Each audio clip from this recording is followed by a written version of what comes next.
Olá pessoal, sejam todos bem-vindos ao nosso canal do Professor Edson Moraes.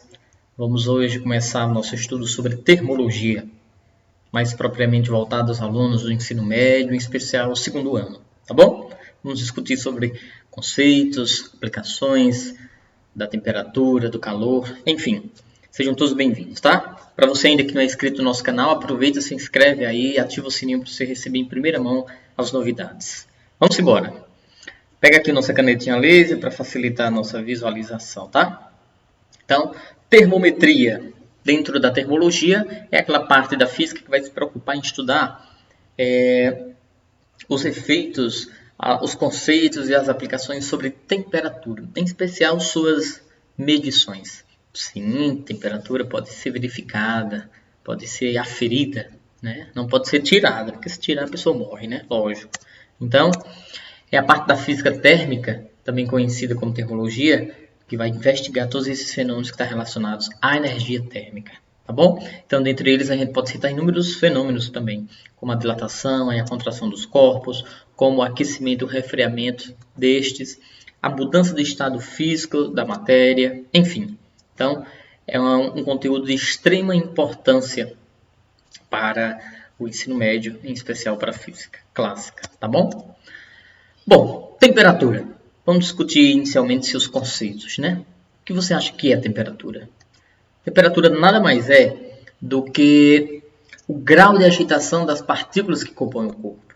Na verdade, quando a gente está aferindo, verificando a temperatura de um corpo, a gente está vendo qual seu grau de agitação, qual a energia cinética por trás envolvida dessas partículas que compõem a matéria, que compõem o corpo, tá bom? Então, temperatura é uma grandeza física que está diretamente relacionada com a energia cinética média dessas partículas, desses átomos, dessas moléculas que compõem o corpo, tá? Então, assim também é muito comum utilizar esse termo, é o grau de agitação das partículas que o constitui. Tranquilo? Vamos lá. Para vocês entenderem melhor, a gente sabe que todos os corpos são formados essencialmente por átomos. Esses átomos, quando unidos de uma certa maneira, vão constituir as moléculas. Então, nós dizemos então que os corpos são formados por partículas, ou seja, por átomos, por moléculas, né? E dependendo de como essas partículas se distribuem no espaço, né, e da coesão existente entre elas, é que os corpos podem apresentar um determinado estado, seja ele sólido, líquido ou gasoso. Ou seja, a temperatura ela também é influenciada ou influencia até esses estados. Um corpo no estado sólido, um corpo no estado líquido, um corpo no estado gasoso é mais propício à mudança desse grau de agitação das partículas? É o que nós veremos a seguir, tá bom? Preste bem atenção nessa distribuição. Os corpos, quando assumidos estado sólido, líquido e gasoso, o que a gente sabe? A gente sabe que os corpos, quando estão no estado sólido, tanto têm forma quanto volume bem definidos. Isso não é verdade? Nós conhecemos e sabemos disso desde as propriedades físico-químicas estudadas lá no fundamental. Quanto aos corpos no estado líquido, eles têm uma forma indefinida, uma forma que é variável, depende do recipiente onde esse líquido é colocado. Mas o volume ainda é o mesmo, o volume é definido. E por fim, no estado gasoso, nem a forma nem o volume é definido. Ou seja, nós não temos controle de todas as variáveis, forma e volume, quando um corpo está no estado gasoso. Isso implica dizer que a temperatura nesse estado, nesses corpos, né, sofre um comportamento diferente no estado líquido e do que no estado sólido. Tá bom? Então, as partículas, quando um corpo está no estado sólido, se distribui pelo espaço de uma maneira mais organizada, mais coesa, tem uma capacidade de movimentação. Então, a capacidade de movimentação dessas partículas ela está muito limitada, porque elas estão muito conectadas, muito enroladas, muito agrupadas, vamos dizer assim. Isso se explica ao fato da rigidez desses materiais, lógico, né? Então, a força de coesão entre elas é muito mais tensa, é muito mais intensa do que tanto no líquido quanto nos gases, que aí é que tem grande mobilidade, tá bom? Então, para que a gente possa imaginar melhor, olha essa imagem. Verifique essas imagens aqui, ó. Aqui a gente entende, né, de maneira simples, um corpo sólido, onde cada bolinha dessa representa as partículas, os átomos de um corpo no estado sólido, tá? E essas conexões, essas molas, seriam as forças de coesão entre essas partículas, tá? Então, as partículas que formam os corpos quando estes estão em estado sólido, né, ou em estado de vibração, ela vai ter sempre uma posição de equilíbrio, tá certo? Então, essas partículas, preste bem atenção, que compõem os corpos, eles vão estar em constante estado de vibração e de maneira equilibrada, coesa, sincronizada, devido a essa constituição própria de um corpo no estado sólido. Isso não funciona da mesma maneira no estado líquido e muito menos no estado gasoso, tá certo? Então, assim, quanto maior for o grau de agitação das partículas que formam esse corpo, maior é a temperatura desse corpo. Vai existir uma estreita ligação, é o que a gente vai colocar agora para vocês. Então,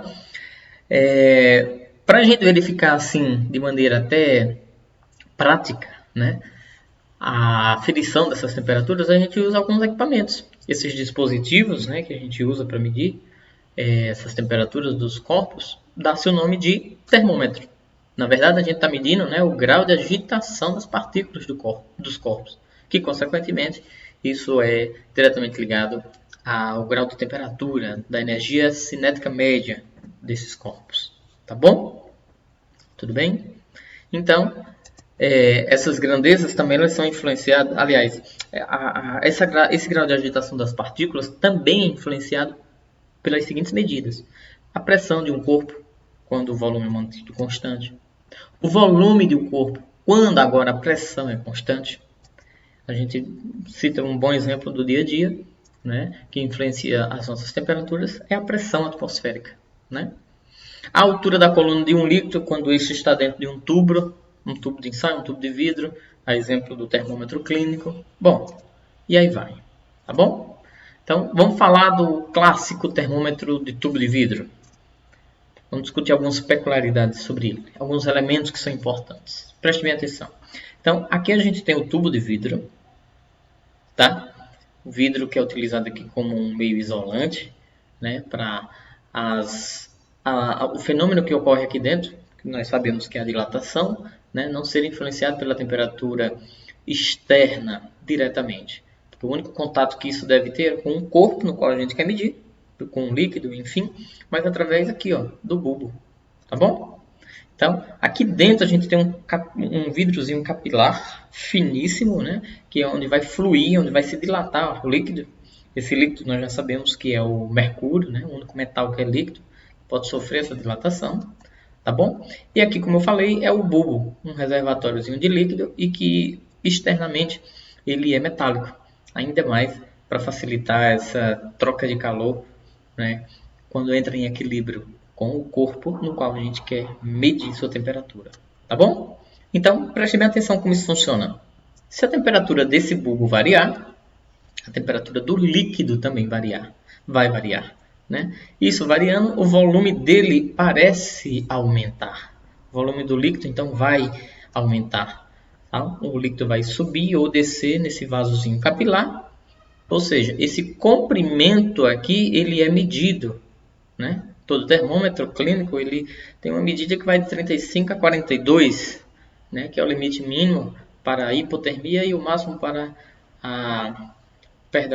o mínimo para hipertermia ou para hipotermia, né? Ou seja, temperaturas acima ou abaixo, tá bom?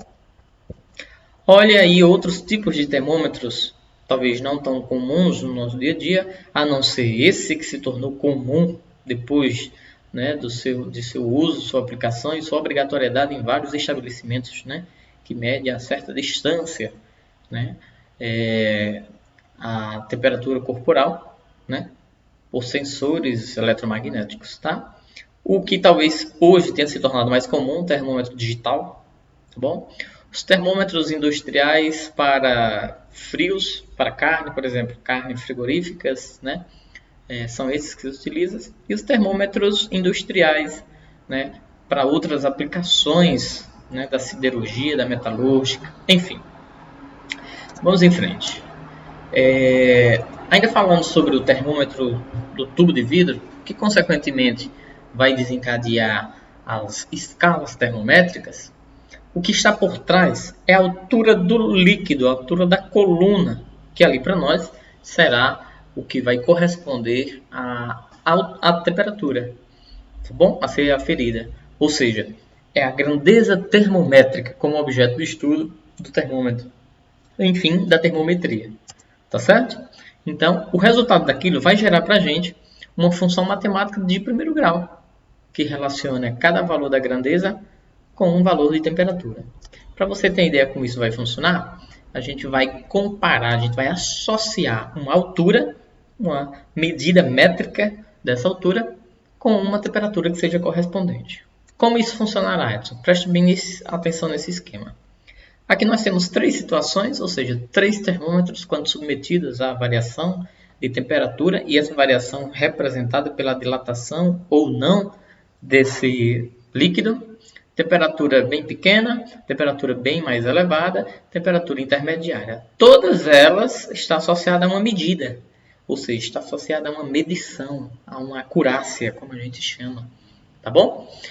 Então, daqui a gente vai partir para a ideia de que eu sempre, ao necessitar construir termômetros, isso, as próprias escalas termométricas foram construídas com base nisso, é comparar uma temperatura, ao ser registrada, ao ser oferida por um termômetro, pela coluna de líquido, a altura alcançada por cada um desses líquidos. Onde isso aqui não passa de retas paralelas cortadas por transversais. Vai gerar, portanto, segmentos proporcionais.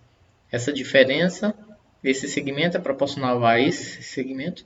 Essa diferença de altura é proporcional também a esse segmento. Tudo bem? Você vai entender melhor a partir de então. Vamos montar esse segmento de proporcionalidade para você compreender. Então, é como se partíssemos da ideia seguinte. Como que as escalas termométricas foram feitas? Tinham-se pontos críticos, ou seja, temperaturas críticas fixas para determinada condição da água, ou seja, nós já sabemos que seria o ponto de vapor ou de ebulição e o ponto de fusão. Então, quando queríamos comparar uma escala conhecida, como a escala Celsius, por exemplo, admitida aqui no Brasil, com uma outra escala qualquer arbitrária, com uma coluna, enfim, com qualquer situação do dia a dia, colocaríamos o seu ponto de fusão comparado à temperatura mínima ou altura mínima dessa escala, o seu ponto de ebulição ou ponto de vapor com a altura máxima registrada por essa escala, por exemplo, e, portanto, uma temperatura θ com uma altura x, com uma altura h. Quando se fizesse essa comparação, nós íamos chegar à seguinte relação de proporcionalidade. θ menos θ1 sobre θ2 menos θ1. O que é isso, Edson? É só a escrita de uma fração de proporção. Ou seja, esse segmento, como é que começa um segmento? Simples, eu pego a posição final e subtraio da posição inicial. Isso é uma variação, né, de temperatura, de espaço, de tempo que a gente aprendeu na física, lá no primeiro ano. Dividido por, quero saber essa maior variação dessa escala, ou seja, a diferença entre os pontos fixos, temperatura 2 menos temperatura 1. Está aqui, ó. O que se faz de um lado na temperatura se faz o mesmo com a altura do outro lado. H menos H1 sobre H2 menos H1. Escrita dessa maneira. E a partir dessa relação de proporção, pode-se resolver muitas situações de comparação de temperaturas. Tanto de uma escala quanto de outra. Tanto escalas conhecidas como escalas arbitrárias, transformadas, construídas em laboratório. Isso é a base das escalas termométricas estudadas e já postas para a gente, que, claro, vamos abordar daqui a pouco. Tá bom? Muito importante. Grave isso aí. Vamos então iniciar nosso estudo sobre escalas. Para você ter uma ideia, as escalas termométricas voltadas basicamente para o estudo de Celsius, Fahrenheit e Kelvin.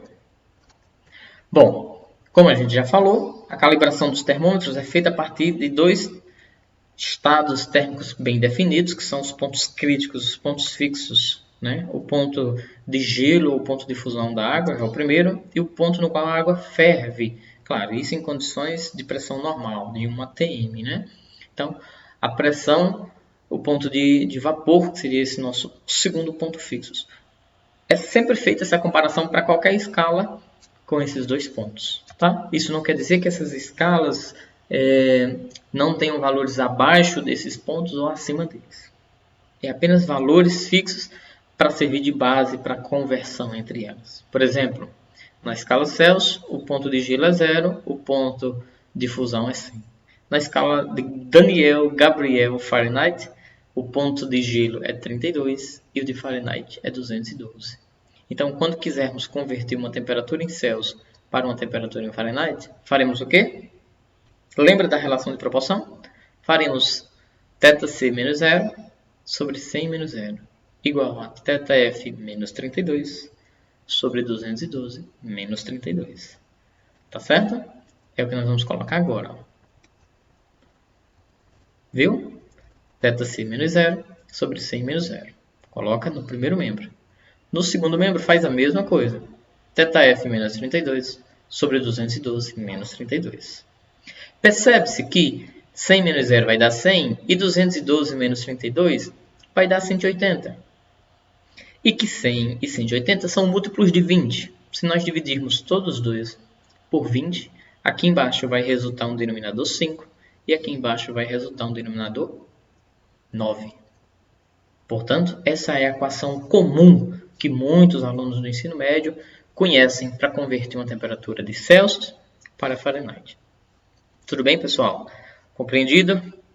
Muito simples. A base de construção dessa escala vem daquela relação de proporcionalidade que você já aprendeu. Tá bom? E assim é feito para as demais escalas. A escala Kelvin, que é uma escala muito importante, né, considerada como uma escala absoluta, ela é adotada como a padrão a nível de temperatura para o sistema internacional, devido o físico Kelvin ter conseguido associar praticamente a temperatura zero, ou seja, ao estado quase que nulo do grau de agitação das partículas. E que essa temperatura tem sido de quanto? Bom, vamos já mostrar.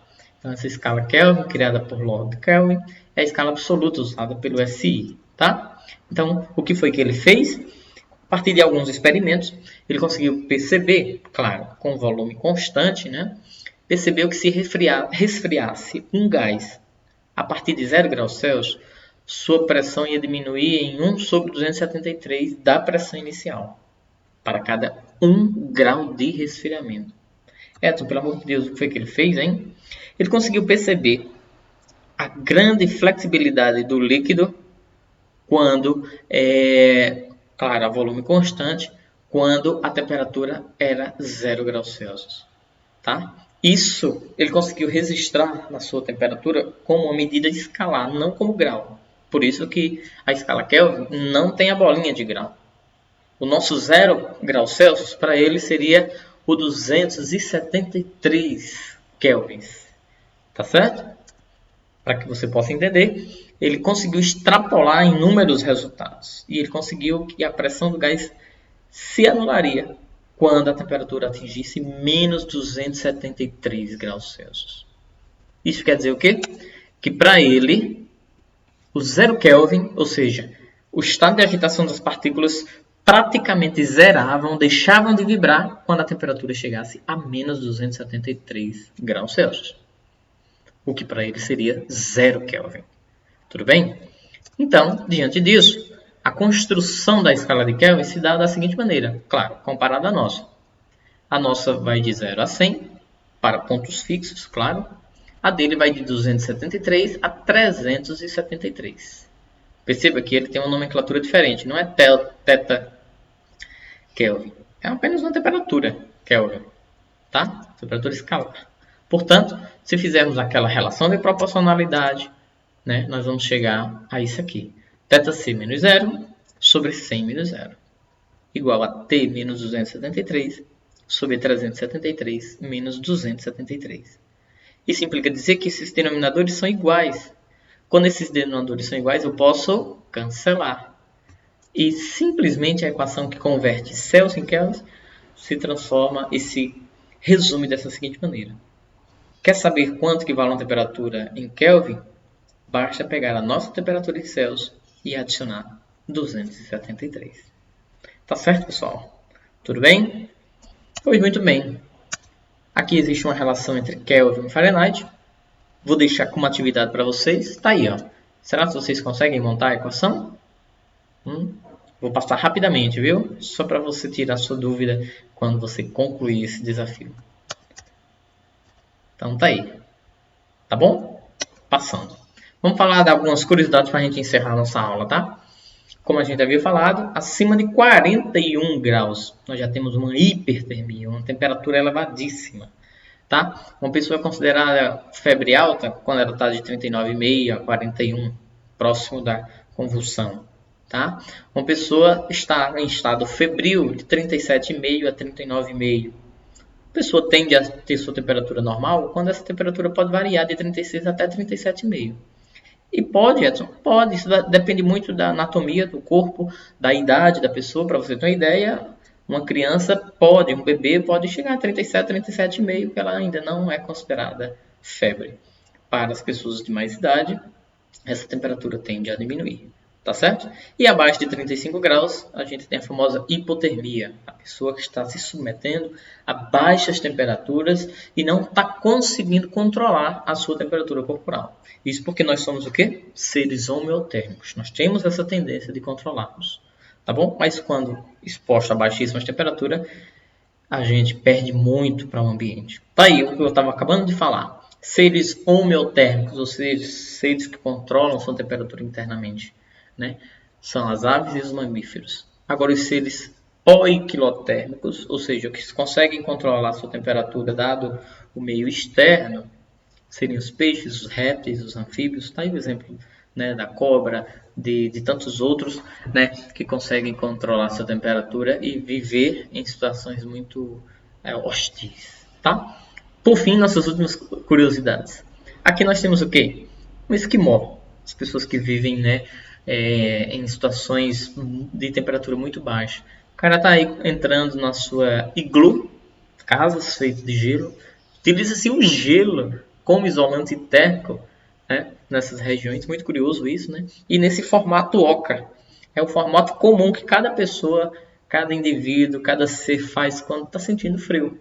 As pessoas vai se recuando, né? Vai se fechando para si, tá bom? E os beduínos, pessoas que vivem em lugares de temperaturas elevadas, exemplo dos Emirados Árabes, por exemplo, né? Se sujeitam a temperaturas de 40, 50 graus Celsius e para se afugentar de tudo isso, né? Além do fator, claro, religião e todos os outros, se vestem do pé à cabeça, né, com muitas roupas, preferindo manter sua temperatura interna do que se expor às temperaturas externas.